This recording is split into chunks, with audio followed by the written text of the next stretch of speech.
எப்படி இந்த டொனஸ்க் பகுதியில் அட்டாக் நடந்துட்டு இருக்கோ அதே போல இப்போ சுமி பகுதிகளில் தாக்குதலோட வீரியம் வந்து பார்த்தீங்கன்னா அதிகரிச்சிருக்கு. இந்த கர்கியூ சுமி இங்கெல்லாம் ஃபேப் குண்டுகளோட தாக்குதல் வீரியம் அதிகரிச்சிருக்கு. ஸோ இது நம்ம பலதனையும் பார்த்துக்கிட்டு இருக்கோம், பல இது பதிவுகளாக பார்த்துக்கிட்டு இருக்கோம். இப்போ இந்த டைம்ல வந்து பார்த்தீங்கன்னா சுமியில அந்த ஃபேப் 1500 இம்பாக்ட் எந்த அளவுக்கு இருக்கு, அடுத்தடுத்து 2 குண்டு ஒரே பகுதிகளில் விழுந்திருக்கு, அந்த பகுதியில் அதிகமாக கான்சன்ட்ரேஷன் இருக்கிறத தெரிஞ்சுக்கிட்ட ரஷ்யாவோட படை ரஷ்யாவோட ஏரோஸ்பேஸ் ஃபோர்ஸ் வந்து பண்ணா பயங்கரமான அட்டாக் பண்ணி இருந்துக்கிறாங்க. இதனால மிக பெருமளவில் இழப்புகள் சந்திச்சுக்கிறாங்க உக்ரைன் அப்படிங்கிறதோட செய்திகள் வந்துகிட்டு இருக்கு. ஸோ இது போல தினந்தோறும் காலத்துல பல பகுதிகளில் அட்டாக் நடந்துகிட்டு இருக்கு.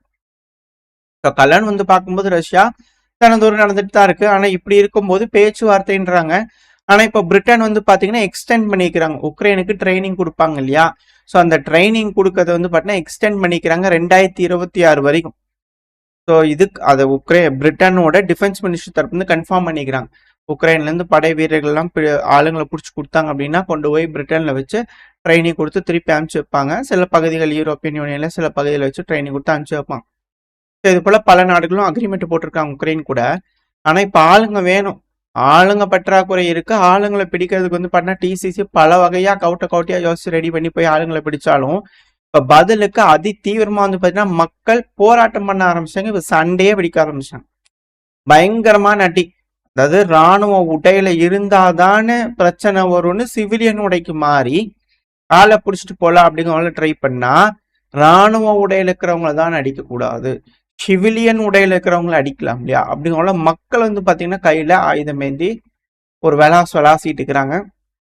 பிடிக்கிறது யாரையும் விடுறது இல்லை அப்படிங்கிறது அதுல இருக்கக்கூடிய விஷயம். இப்படி இருக்கும்போது எக்ஸ்டெண்ட் பண்ணா என்ன, எக்ஸ்டெண்ட் பண்ணாட்டி என்ன அப்படிங்கிற இருக்கா. ஸோ இதெல்லாம் வந்து பாத்தீங்கன்னா பிரிட்டன் ட்ரைனிங் பண்ண எக்ஸ்டெண்ட் பண்ணிக்கிறாங்க. அடுத்தது அமெரிக்காவோட அதிபரான டொனால்டு ட்ரம்ப் அவர்களோட அரசாங்கம் இந்த வாரங்கள்லே 3350 எக்ஸ்டெண்டட் ரேஞ்ச் இருக்கக்கூடிய அட்டாக் மியூனிஷன்ஸ் ERAMனு சொல்லக்கூடிய ஏர் லான்ச்டு மிசைல்ஸ் வந்து பார்த்தீங்கன்னா உக்ரைனுக்கு விற்பனை பண்றதுக்கு அப்ரூவ் பண்ணிக்கிறாங்க. 6 மாசத்துக்குள்ள இது போல ஆயுதங்கள் உக்ரைனுக்கு வரும் அப்படிங்கிற சொல்லிக்கிறாங்க.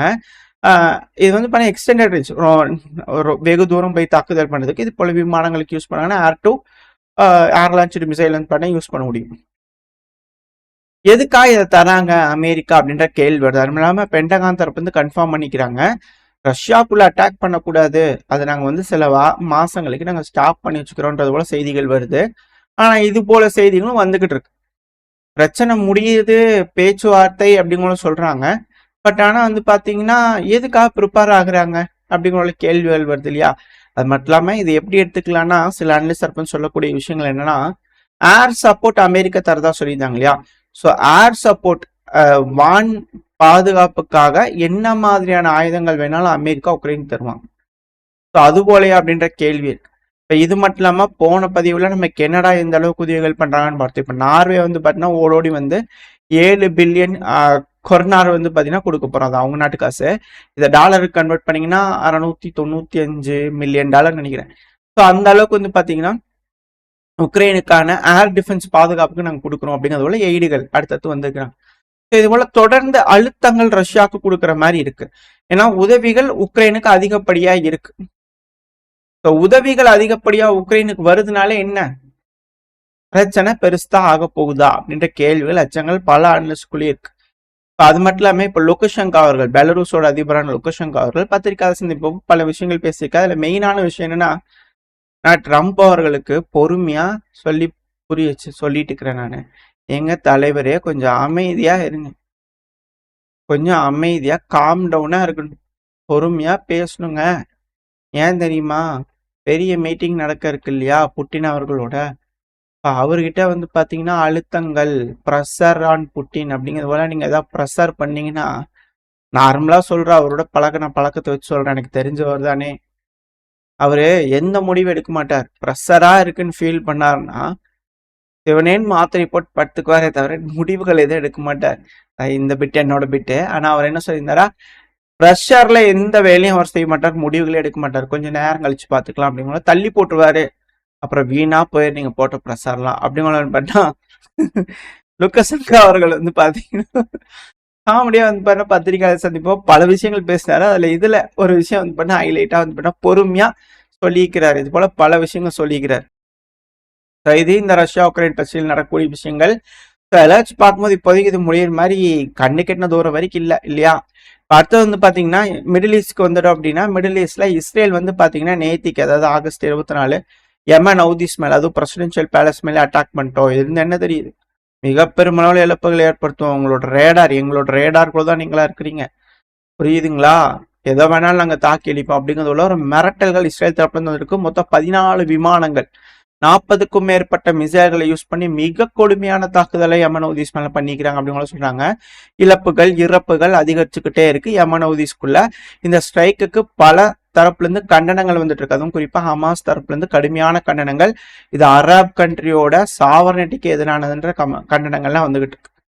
அடுத்து அப்படியே நம்ம சிரியாவுக்கு வந்துட்டோம் அப்படின்னா, சிரியால காட்டுத்தீ, இந்த காட்டுத்தீ வந்து உக்ரைன்ல நடக்கும்போதே நம்ம சொல்லிட்டு இருந்தோம் இல்லையா. இப்ப அதே போல சிரியாலேயே காட்டுத்தீ வந்திருக்கு. அதுவும் குறிப்பா இந்த ஆலவைட்ஸ் இருக்காங்க இல்லையா, அதாவது பஷர் அல் அசாத் அவர்களுக்கு ஆதரவா இருக்கக்கூடிய ஒரு இனம். ஸோ இது போல பல இனங்கள் இருக்கு.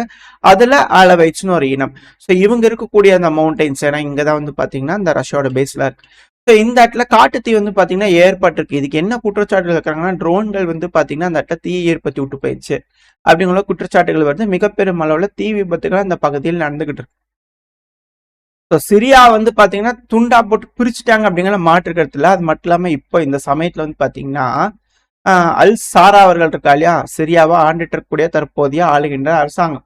ஸோ அந்த அதிபர் தரப்புல என்ன வந்திருக்குன்னா நெகோசியேஷன்ஸ் டெலிகேஷன்ஸ்லாம் வந்திருக்கிறாங்க. அதாவது நம்ம முன்னாடியே சொல்லியிருந்தோம், அசர்பைஜான் வச்சு பேசுவாங்க போல தெரியுது, சிரியா இஸ்ரேல்லாம் பேசுவாங்க போல தெரியுது. இப்போ ஓப்பனாவே சொல்லிட்டார், ஆமா பேச்சுவார்த்தைகள் இருக்கத்தான் செய்யுது.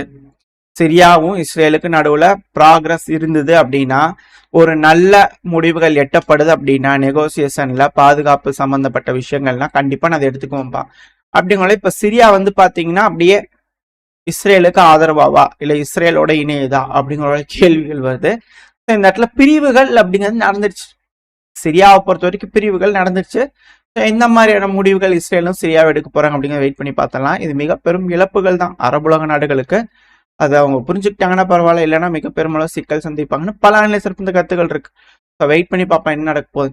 அடுத்தது வந்து பாத்தீங்கன்னா ஈரான் வந்து பாத்தீங்கன்னா ரஷ்யாவோட இணைஞ்சு உறவாடணும்னா அசர்பைஜான் வந்து பாத்தீங்கன்னா இப்போதைக்கு ரஷ்யாவுக்கு ஈரானுக்கு எகெயின்ஸ்டா இருக்காங்க. இருந்தாலுமே ஈரான் நல்லா இருக்கணும், ஒரு வர்த்தக பாதை செட் ஆகணும், இல்லை வேணுங்கிற விஷயங்கள் போக்குவரத்துலாம் சரியா இருக்கணும், அசர்பைஜான் ரொம்ப ரொம்ப தேவை. இரு நாடுகளும் அழுத்தங்கள் கொடுத்து பாக்குறாங்க. இப்போ ஈரான் தரப்புல இருந்து நம்பிக்கையா இருக்காங்க, அசர்பைஜான் வழியா வரக்கூடிய ரஷ்யாவோட கேஸ் கூடிய சீக்கிரம் வந்துடும், அதுக்கான வேலைகள் எல்லாமே முடிச்சிருச்சு அப்படிங்கிற சொல்லிக்கிறாங்க. ஸோ இதுக்கப்புறம் யூரோப்பியன் கேஸ் வாங்கினாலும் வாங்காட்டியும் ரஷ்யா அவங்களோட கேஸை பல நாடுகளுக்கு ஏற்றுமதி பண்ணுவாங்க, அதுல இருந்து ஒரு மாற்று கருத்து இல்லை. ஸோ கேஸ்பிராம் வழியா கேஸ் இதுக்கு மேல ஈரானுக்கு வந்துருச்சு அப்படின்னா பல நாடுகளுக்கும் சர்க்குலேட் ஆகுமா என்ன ஏதுங்கெல்லாம் வெயிட் பண்ணி பார்க்கலாம். ஏன்னா ஈரான் வழியா வந்து யுஏஇ வாங்கி சப்ளை பண்ணாலும் ஆச்சரியப்படுறதுக்கு இல்லையப்பா. ஸோ என்ன நடக்க போகுது அப்படிங்கிறது பார்க்கலாம். ஏன்னா இது போல செய்யறாங்கன்ற குற்றச்சாட்டுகள் ஆல்ரெடி இருந்துச்சு. இதுக்கப்புறம் ரொம்ப அதிகப்படியா செய்வாங்களா, யூரோப் டைரக்டா உக்ரைன் வழியா வாங்கியிருக்கலாம். இப்போ வந்து யூ டர்ன் பண்ணி போகுது, அவ்வளோதான். காசு கொஞ்சம் ஜாஸ்தி கொடுத்து வாங்குவாங்க, மற்றபடி எதுவும் இல்லை. 5 ரூபாய்க்கு வாங்க வேண்டியது 15 ரூபாய்க்கு வாங்குவாங்க, 30 ரூபாய்க்கு வாங்குவாங்க, அவ்வளோதான். மற்றபடி எதுவும் இல்லை. மலையில தலையில தானே மண்ணை வரி போட்டுக்கிறேன்னு சொல்லுவாங்க இல்லையா. ஸோ அதுக்கான சிறந்த உதாரணமா இது இருந்தாலும் ஆச்சரியப்படுறதுக்குல. ஏன்னா ஒரு பழமொழியா வந்துடும், யூரோப் இருக்கிறாங்க தெரியுமா, என்ன தெரியுமா பண்ணாங்க, ரஷ்யா கிட்ட இருந்து ஆயில நேரா வாங்காம பல நாடுகள் வழியா சுத்தி வாங்கினாங்க, அந்த கதையா ஆயிப்போச்சு அப்படிங்கிறது போல. எதிர்காலத்துல வரக்கூடிய சந்ததியினர்கள் இதை ஒரு எக்ஸாம்பிளா பார்த்தாலும் ஆச்சரியப்படுறதுக்குல. சரி, ஓகே. அடுத்து வந்து பாத்தீங்கன்னா அப்படியே நம்ம ஆப்பிரிக்கா கிட்ட வந்துடலாம். இந்த ஆப்பிரிக்கால லிபியா, இந்த லிபியாவை நம்ம அடிக்கடி பார்த்துட்டு இருக்கிறோம் இல்லையா. இந்த லிபியால தொடர்ந்து அந்த கிளாஷுங்கிறது போயிட்டு தான் இருக்கு. ஸோ இதுல வந்து ட்ரிப்போலி, லிபியாவோட கேபிட்டல் ட்ரிப்போலி. ஸோ அந்த பகுதியில் வந்து பாத்தீங்கன்னா கடுமையான கிளாஷஸ் நடந்திருக்கு. இதுல 12 நபர்கள் கிட்ட இறந்திருக்கலாம் அப்படிங்கிற செய்திகள் வருது. பல நபர்கள் காயமடைஞ்சிருக்கலாம் அப்படிங்கிறது போல. இங்க இருக்கக்கூடிய குழுக்களுக்கு நடுவில் வந்து பண்ண பயங்கரமான கிளாஷஸ் நடந்திருக்கு. 55வது பிரிகேடோட கமாண்டர் முர்மர் அல் தவாய் அவரை வந்து பாத்தீங்கன்னா கமாண்டர், 55வது பிரிகேடோட கமாண்டர். ஸோ அவரை வந்து பாத்தீங்கன்னா எலிமினேட் பண்ணிட்டாங்க, எக்ஸிக்யூட் பண்ணிட்டாங்க.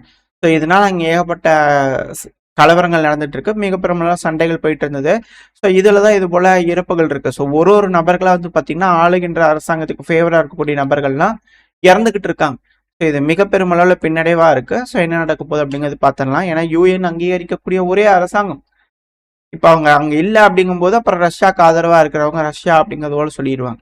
ஸோ அவங்கள வந்து பாத்தீங்கன்னா லிபியா பிடிச்சாங்க. அப்புறம் கடாஃபி அவர்களோட ஆட்சி போல இங்க லிபியா, மாலி, புர்கினா ஃபேசோ இந்த ஏரியா ஃபுல்லா ரெடி ஆயிருவாங்களா அப்படின்ற கேள்விகள் வருது. என்ன நடக்க போகுது அப்படிங்கிறது பார்க்கலாம்.